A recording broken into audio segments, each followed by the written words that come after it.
Хүсгэл аймгийн хэмжээнд нийт 3180 хүнийг сонгогчдын нэрсийн жагсаалтанд шинээр бүртгэжээ.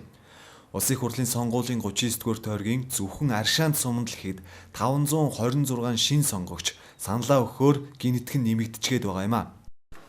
6 сарын 18-ны өдөр 24 цаг 00 цагт бүртгэл дууссан шилжилт төлөвлөгөөний дүнгээр Аршаанд суманд шилжин ирж саналаа өгөх 267 сонгогч бүртгэгдсэн аль ёсоор.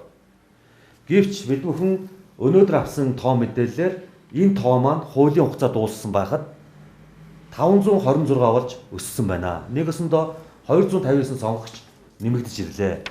Тэгэд бид бүхэн аймгийн сонгуулийн ороо, сонгуулийн ерөнхий ороо, холбогдох байгууллагуудад албан хөлсөлд бид бүхэн хөргүүлж байгаа. Энэ дээр бол энэ шилжиж ирсэн 3180 сонгогчийг нэрсийн жагсаалтаас хасч санал өгүүлэхгүй байх арга хэмжээг л холбогдох байгууллагууд авч өгөөч гэж хүсэлтийг гаргаж байгаа.